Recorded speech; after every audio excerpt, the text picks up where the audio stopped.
Penikmat olahraga tinju pasti sangat mengenali sosok olahragawan legendaris Mike Tyson. Ketangguhannya di atas ring membuat dirinya menjadi salah satu petinju yang begitu sangat disegani dan banyak meraih prestasi. Hal itu pula yang membawa dirinya masuk dalam sederet nama petinju dengan harta yang melimpah. Dan dalam segmen atau Sultan kali ini, kita bakal membahas berbagai koleksi kendaraan mewah dan kekayaan Mike Tyson.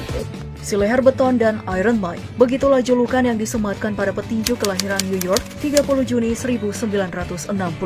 Sejak kecil ia terkenal sangat nakal, sampai-sampai pernah dikeluarkan dari sekolah dan masuk penjara. Berandalan muda yang satu ini akhirnya bertemu dengan Cus D'Amato yang merupakan pelatih tinju terkenal. Sejak pertemuannya itu pula Mike Tyson diperkenalkan dan dilatih olahraga tinju. Sebelum terjun ke tinju profesional, ia mengawali karirnya di kelas amatir. Barulah di tahun 1985, karir profesionalnya dimulai. Kemenangan KO bahkan di ronde pertama kerap diraih dalam pertarungannya untuk merobohkan lawan-lawannya.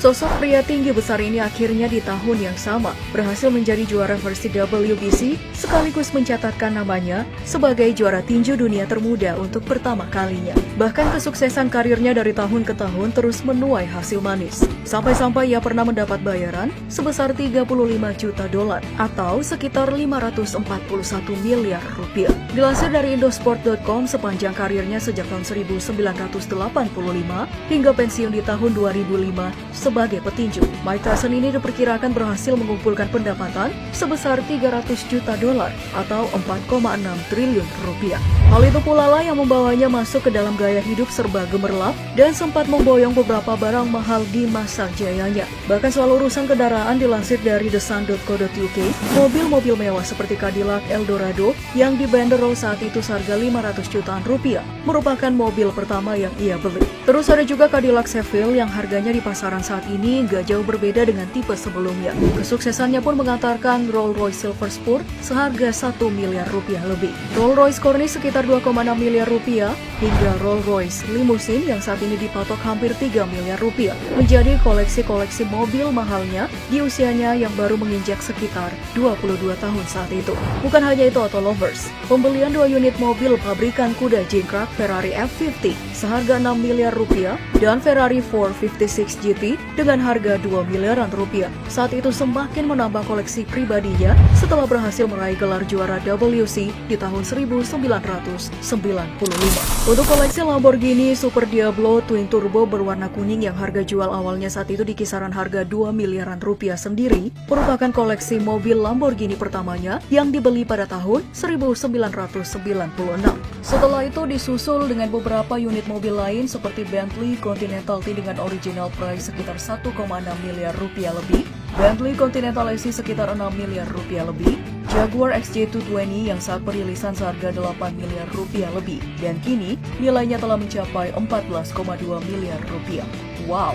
Gak hanya itu, masih banyak lagi koleksi mobil-mobil klasik lainnya yang memperlihatkan kesultanan pemilik nama lain Malik Abdul Aziz ini. Gak cuman pada kendaraan aja, kemewahan lain yang pernah tercatat dalam kekayaan petinju yang memutuskan menjadi mualaf ini adalah rumah mewah. Di masa jayanya, Tyson pernah memiliki 3 rumah mewah di Las Vegas, Ohio, dan Maryland. Salah satu yang paling mewah adalah rumah dengan 52 ruangan yang dikenal sebagai Henderson Home. Harga jualnya sendiri mencapai 60 miliar rupiah lebih. Rumah tersebut memiliki 6 kamar tidur, ruang penyimpanan wine pribadi, ruang multimedia, hingga sebuah kasino pribadi. Nah, sebagai sultan berleher beton, Tyson tidak memelihara hewan kaleng-kaleng. Kabarnya ia memilih harimau sebagai sahabat dan peliharaannya. Tak cuma 1, tetapi 3 ekor. Dia kerap kali bermain dan mandi bersama peliharaannya tersebut. Harimau putih bernama Kenya itu dibelinya seharga 1 miliar rupiah. Selain biaya makan, harimau ini juga membutuhkan tenaga khusus dengan biaya 1,7 miliar rupiah per tahun. Wah, mahal juga ya. Namun sayang auto lovers, berbagai skandal yang terjadi pada dirinya di sepanjang karir hingga hutang pribadi Mike Tyson yang dikabarkan mencapai 33 juta US dollar atau sekitar 460 miliar rupiah, membuatnya di tahun 2003 terjun di jurang kebangkrutan. Bahkan banyak dari aset berharganya yang telah ia miliki harus dijual di penghujung karir profesionalnya, termasuk mobil dan rumah mewahnya. Namun ia tak terpuruk dalam penderitaan dan masalah yang menimpa dirinya. Mencoba bangkit dengan menekuni profesi sebagai bintang film film, termasuk aktingnya dalam film The Hangover dan acara TV animasi Mike Tyson Mysteries adalah pintu baru yang perlahan-lahan membawanya ke gerbang kesuksesan kembali. Saat ini, ia juga fokus pada bisnis barunya yang diberi nama dengan Tyson Ranch. Pasti kamu semua sudah pada tahu kan bisnis yang sedang digelutinya. Keuntungan yang dihasilkan pun dilaporkan mencapai 500.000 US dollar atau sekitar 7,1 miliar rupiah per bulan. Kabar terakhir dilansir dari WealthGorilla.com mengabarkan kalau di tahun 2020 ini, harta kekayaan yang ia miliki diperkirakan mencapai 3 juta US dollar atau sekitar 42 miliar rupiah lebih. Ya, semoga aja lika-liku perjalanan hidup sang legenda tinju yang dikabarkan akan naik ring lagi dalam rangka kegiatan amal ini mampu memberikan kita semua pelajaran berharga akan pentingnya untuk tidak berlebihan dalam hal gaya hidup dan tetap menyesuaikan dengan keadaan isi dompet.